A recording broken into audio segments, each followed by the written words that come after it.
प्रभु यीशु मसीह के मधुर और मीठे नाम से आप सभी को जय मसीह की। आज परमेश्वर के वचन में आप सभी का स्वागत है। परमेश्वर पिता आज अपने वचनों के द्वारा आप सभी को बहुत आयत से आशीष को दे। पिता परमेश्वर आज अपने वचनों के द्वारा आपसे बोले और बातचीत करें। आज हम परमेश्वर के वचन से देखेंगे कि परमेश्वर किनको मिलते हैं, परमेश्वर किनको अपना प्रतिफल को देते हैं।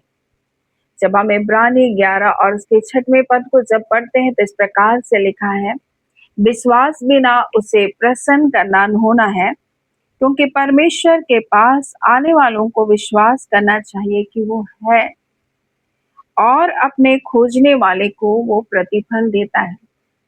बहुत सारे लोग इस संसार में कहते हैं हम विश्वास करते हैं, हम विश्वास करते हैं कि परमेश्वर है, परंतु क्या वो परमेश्वर को खोजते हैं? मेरे प्रिय, परमेश्वर को खोजने वाले ही परमेश्वर के उपस्थिति को प्राप्त करते हैं, परमेश्वर की ओर से प्रतिफल को पाते हैं। परमेश्वर की बाट को जोहने वाले लोग ही तो नया बल को प्राप्त करते हैं। मेरे प्रियो, क्या आप परमेश्वर को खोज रहे हैं, परमेश्वर की उपस्थिति को खोज रहे हैं? देखिए, परमेश्वर का वचन मत्ती 7 और उसके 7 में भी तो यही कहता है कि तुम खोजोगे, तुम उसे ढूंढोगे तो तुम उसको क्या करोगे, पाओगे। परंतु हम किस प्रकार से आज उसकी खोज कर रहे हैं? आज हम परमेश्वर के वचन से इस बात को देखेंगे, हम किस प्रकार से उसकी खोज कर रहे हैं, परमेश्वर को कैसे खोज रहे हैं। जब हम प्रेरितों के काम और उसके 10वां अध्याय को जब हम देखते हैं तो हम इस प्रकार से देखते हैं कि कैसरिया में कुरनेलियुस नामक एक मनुष्य था जो इतालिया नामक पलटन का सूबेदार था। वो एक सूबेदार व्यक्ति था, वह भक्त था और अपने सारे घराने समेत परमेश्वर से डरता था। यहूदी लोगों को बहुत दान देता था और बराबर परमेश्वर से प्रार्थना करता था। ये व्यक्ति यहूदी नहीं था, क्योंकि अगर वो यहूदी होता तो उसके बारे में ये नहीं लिखा जाता कि यहूदियों को ये बहुत दान देता था। परंतु गैर यहूदी था, लेकिन ये परमेश्वर का भक्त था, परमेश्वर का भय मानता था। इसके पास एक बड़ी जिम्मेदारी थी। ये एक पलटन का सूबेदार था, परंतु परमेश्वर को खोज रहा था। मेरे प्रिय, आज कई बार लोग बहाने बनाते, हमारे पास इतनी जिम्मेदारियां हैं, हमारे पास इतना काम है, हमारे पास इतनी समस्याएं हैं, हमें ये सारे कार्य को करना पड़ता है, हम कैसे प्रार्थना में बैठ सकते हैं, हम कैसे प्रभु के कार्य को कर सकते हैं। मेरे प्रियो, परमेश्वर उनको मिलता है जो, मेरे प्रियो, सब रुकावटों को, सारी बातों को दूर करके परमेश्वर के कार्य को करता है। ये व्यक्ति जो पलटन का सूबेदार था, वो अपने धन के द्वारा परमेश्वर की सेवा कर रहा था, परमेश्वर का भक्त था, परमेश्वर का भय मानता था, अपने पूरे परिवार के साथ। देखिए, वो सिर्फ नहीं मानता था, परंतु उसका पूरा परिवार परमेश्वर का भय मानता था। और इस प्रकार से लिखा है, वो बराबर प्रार्थना करता था, प्रार्थना में कोई ढिलाई नहीं थी उसकी। आज मेरे प्रियो, हम कहते हैं परमेश्वर आप मुझे कब दर्शन देंगे, परमेश्वर कब आप मुझसे बात करेंगे, लेकिन क्या आप परमेश्वर से प्रार्थना करते हैं? क्या आप परमेश्वर की उपस्थिति में जाते हैं? क्या आप परमेश्वर की इच्छा के अनुसार कार्य करते हैं? ये ना सिर्फ प्रार्थना कर रहा था, परंतु कार्य भी कर रहा था भलाई की। ये परमेश्वर की सेवा के कार्य को भी कर रहा था अपने धन के द्वारा। आज परमेश्वर पिता अपने वचन के द्वारा हमें क्या बताना चाहता? हमें बताना चाहता है, मेरे प्रियो, जो भी परमेश्वर को खोजते वो प्रतिफल को पाएंगे। किन लोगों को परमेश्वर मिलेगा? जो परमेश्वर को खोजेंगे, चाहे वो बहाना नहीं बनाएंगे, चाहे कितनी भी बड़ी जिम्मेदारियां क्यों ना हो जाए। वो परमेश्वर के पास आकर ये नहीं कहेंगे प्रभु मैं थक गया हूँ, प्रभु मुझसे नहीं हो सकता, मेरे पास बड़ी बड़ी जिम्मेदारियां। मेरे प्रियो, जिम्मेदारियां इस संसार में रहते हम में से प्रत्येक के पास होगी, परंतु फिर भी मेरे प्रियो, हमें परमेश्वर के निकटता में जब हम आएंगे, परमेश्वर की उपस्थिति को हम पाएंगे। और इसी बात को हम देखेंगे लूका में और उसके दूसरे अध्याय में। यहाँ पर उसके 37 में लिखा है हन्नाह के बारे में। यहाँ लिखा है हन्नाह के बारे में, वह 84 वर्ष की विधवा थी, मंदिर को नहीं छोड़ती थी और उपवास और प्रार्थना कर करके रात दिन उपासना किया करती थी। देखिए, एक बुजुर्ग महिला जो लिखा है उसके बारे में, वो 84 वर्ष से विधवा थी। सिर्फ 7 साल अपने पति के साथ रही, परंतु वो परमेश्वर की उपस्थिति में, परमेश्वर के भवन में पाई जाती थी।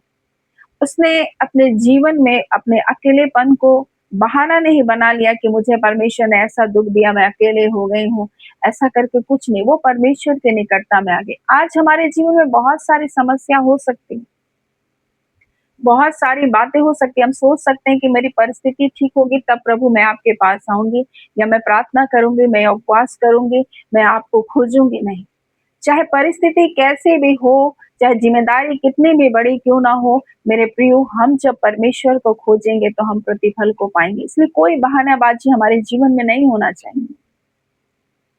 कुर्नेस के जीवन में कोई बहानाबाजी नहीं था, क्योंकि वो अपने घराने के लिए परमेश्वर से उद्धार को चाहता था, और इसलिए वो बराबर परमेश्वर से प्रार्थना कर रहा था अपने परिवार के उद्धार के लिए। मेरे प्रियो, वो सही रास्ते पर था और सही चीज के लिए वो क्या था, प्रयत्न कर रहा था। वो सही चीज को ढूंढ रहा था, उद्धार को ढूंढ रहा था।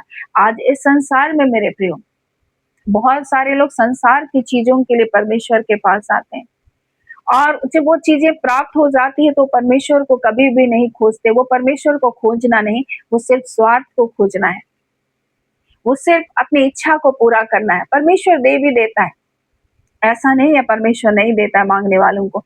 परमेश्वर कहते हैं मांगो तो तुमको दिया जाएगा। केवल मांगने तक लोग सीमित है, लेकिन ढूंढते कभी भी नहीं। मेरे प्रियो, कुर्नेस ऐसा नहीं था। कुर्नेस एक सूबेदार था, और उसके बारे में इस प्रकार से लिखा, वो अपने पूरे घराने के साथ परमेश्वर का भय मानता था। वो प्रार्थना करता था अपनी जिम्मेदारियों के बावजूद। एक पलटन का सूबेदार था, फिर भी अपने जिम्मेदारियों के बावजूद वो परमेश्वर की उपस्थिति में जाता था, एक मुख्य उद्देश्य के लिए कि मेरे परिवार का उद्धार हो जाए। और ये सबसे महत्वपूर्ण हमारे जीवन में होना चाहिए। केवल हम मांगने तक सीमित ना रह जाए, परंतु हम परमेश्वर की उपस्थिति को खोजें, और जो परमेश्वर को खोजता है वही पाता है मेरे प्रियो। वो प्रतिफल को भी पाता है, परमेश्वर की उपस्थिति को भी प्राप्त करता है। ये स्त्री जो हन्ना है मेरे प्रियो, उसके जीवन को आप देखिए।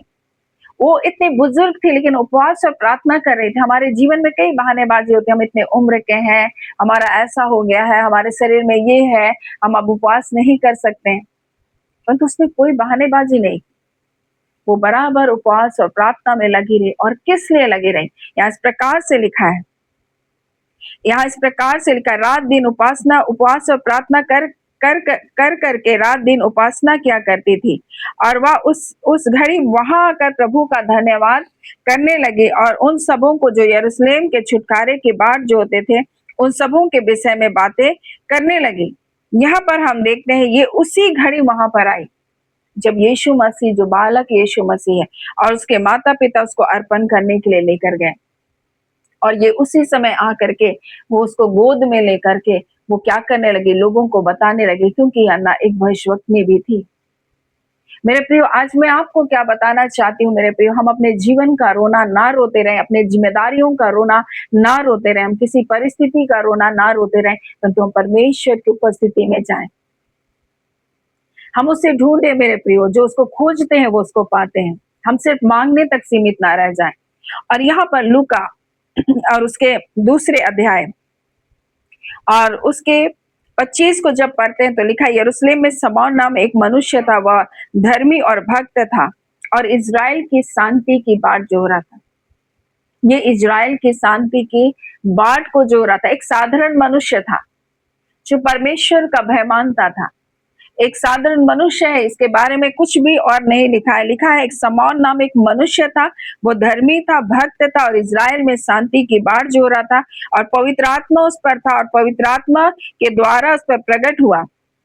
जब तक प्रभु मसीह को देख ना लेगा तब तक मृत्यु को ना देखेगा। और आत्मा के सिखाने में उसी घड़ी वो मंदिर में आया। ये यरूशलेम के लिए लिखा है, यहाँ पर इजराइल के लिए शांति की बाट को ये जोड़ा था। ये व्यक्ति जो यरूशलेम का रहने वाला था, इजराइल की शांति की बाट को जोड़ा था। मेरे प्रियो, वो अपने लोगों के शांति के लिए क्या कर रहा था? प्रार्थना कर रहा था। अपने लोगों के छुटकारे के लिए प्रार्थना कर रहा था।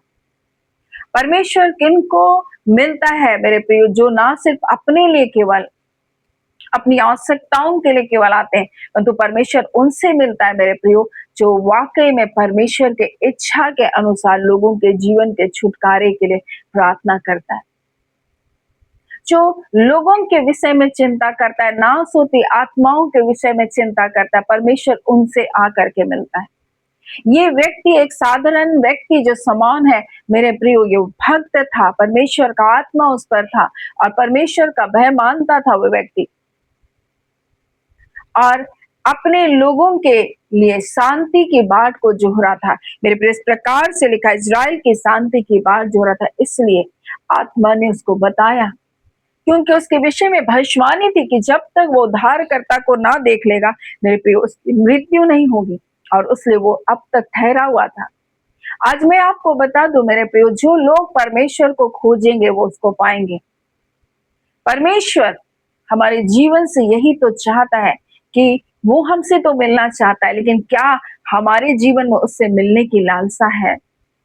क्या हम प्रभु से मिलना चाहते हैं मेरे प्रियो? और जो व्यक्ति अपने लोगों के उद्धार की जिम्मेदारी को उठाएगा, उनके लिए प्रार्थना करेगा, परमेश्वर तो निश्चय करके उनको दर्शन देगा। और ऐसे कुर्नियुस अपने पूरे घराने के लिए उद्धार के लिए परमेश्वर से प्रार्थना कर रहा था, और इसलिए परमेश्वर का दूत उसके पास उतर करके आया, उससे बातचीत किया मेरे प्रियो, और उसने कहा तो पतरस को बुला कर लेकर आ। और उसके पूरे परिवार के लोगों ने उद्धार पाया। उसके पूरे परिवार के लोगों ने उसी दिन पवित्र आत्मा को पाया। उसी दिन उन्होंने बपतिस्मा को लिया। कितने अद्भुत बात है मेरे प्रियो, जो लोग भी परमेश्वर को खोजेंगे वो उनको पाएंगे। जो लोग भी परमेश्वर के इच्छा के अनुसार जीवन को जिएंगे, परमेश्वर के भय को मानेंगे, परमेश्वर उनको मिलेगा। कुर्नियुस परमेश्वर का भक्त था, अपने पूरे परिवार के साथ अब परमेश्वर का भय को मानता था। वो बहुत दान को भी देता था, वो कार्य को भी कर रहा था, और साथ ही वो बराबर प्रार्थना कर रहा था। मेरे प्रियो, अगर आप लगातार प्रार्थना करते हैं, परमेश्वर का भय मानते हैं मेरे प्रियो, और आप परमेश्वर की इच्छा के अनुसार कार्य करते हैं, तो निश्चय करके परमेश्वर आपके जीवन में प्रतिफल को देगा। जैसे कुर्नियुस ने अपने जीवन में परमेश्वर के प्रतिफल को पाया, अपने परिवार के उद्धार को। जैसे हन्ना के बारे में हम देखते हैं, उसने उद्धारकर्ता को अपनी गोद में लिया और उस आनंद को लोगों को बताने पाई मेरे प्रियो, और इसलिए वो अपने जीवन में एक उद्देश्य को पूरा किया। एक ऐसी स्त्री जिनके बारे में हम कह सकते थे उसका जीवन दुर्भाग्यपूर्ण था, लेकिन वो स्त्री सही मार्ग को चुनी, परमेश्वर के भवन को चुनी, परमेश्वर की उपस्थिति को चुनी। समौन एक साधारण व्यक्ति था, परंतु उसका परमेश्वर का भय मानने के कारण मेरे प्रियो, उसके जीवन के लिए भविष्यवाणी थी कि उद्धारकर्ता को देखे बिना वो नहीं जाएगा। मेरे प्रिय, आज इसलिए परमेश्वर चाहता है कि हम परमेश्वर के भय का हम जीवन को जिए, हम परमेश्वर के भय में जीवन को जिए, हम बुराई से घृणा करें, हम पाप से दूर रहे मेरे प्रियो, और हम परमेश्वर की इच्छा के अनुसार कार्य करें और प्रार्थना करना ना छोड़ें। ये स्त्री उपवास और प्रार्थना करना नहीं छोड़ती थी। समौन भी परमेश्वर का भय मानता, तो वो भी प्रार्थना कर रहा था, अपने लोगों के लिए शांति की बाट को जोह रहा था। सो परमेश्वर पिता इस वचन के द्वारा आप सभी के जीवन को बहुत आयत से आशीष को दे। आमीन। आइए हम प्रार्थना करेंगे।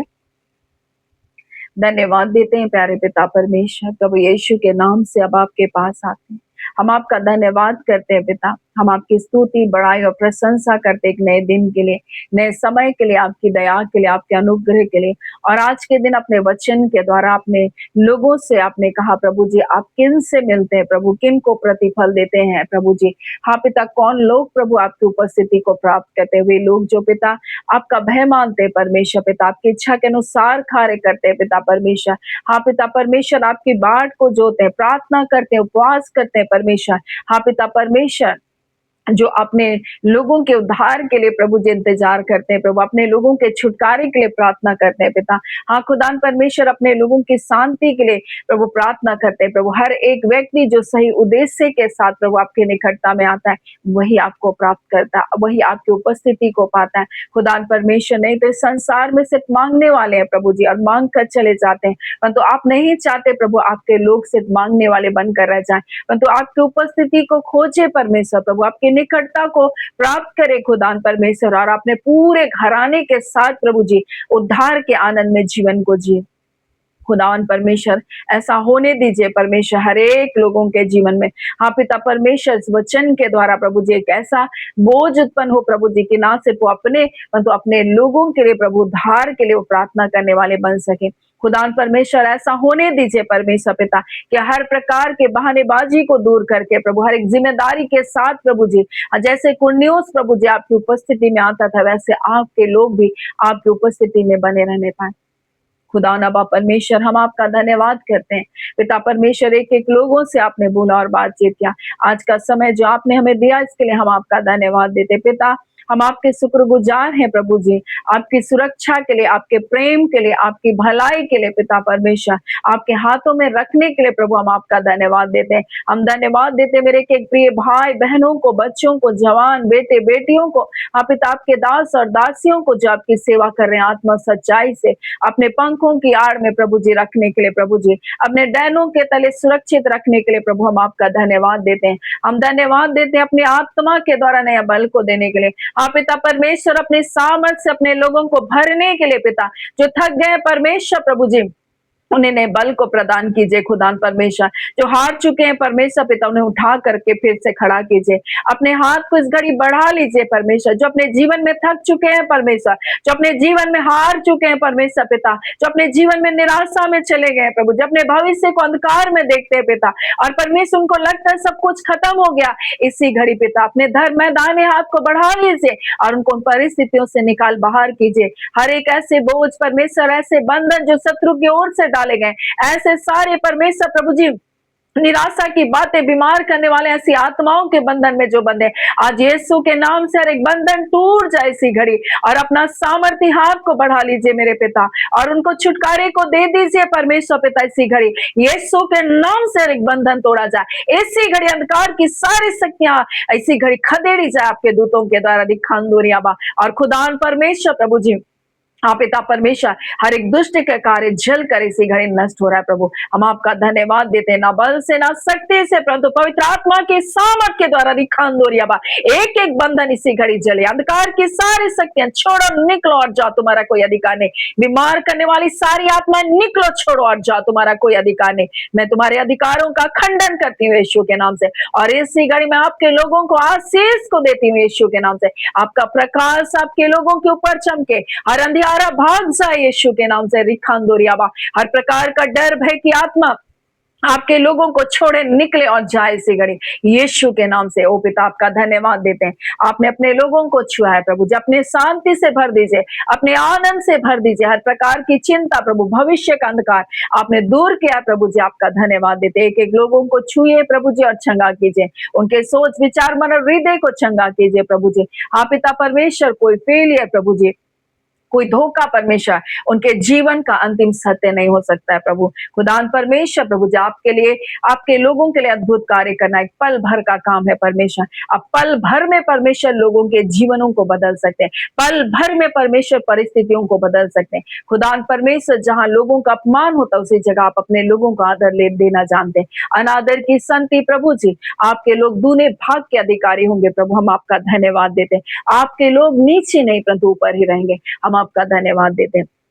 खुदावन परमेश्वर, आपके हाथों में आपके प्रिय लोगों को सौंपते, और जितने सब्सक्राइबर है पिता, खुदान परमेश्वर जितने जुड़ते अथवा नहीं भी जुड़ते, हम सबको ब्लेस करते हैं खुदान। और जहां कहीं भी जिन भी स्थानों में पाए जाते हैं प्रभु जी, आपकी सुरक्षा का बाड़ा उनके जीवन पर हो, आपका कल्याण हो प्रभु जी, आपकी कुशलता हो परमेश्वर पिता। और उनके मन अगर आपसे दूर है प्रभु, जिनके हृदय को प्रभु अपनी ओर कर लीजिए, वो भटकने ना पाए प्रभु, दूर जाने ना पाए, तो ऐसा होने दीजिए खुदान परमेश्वर।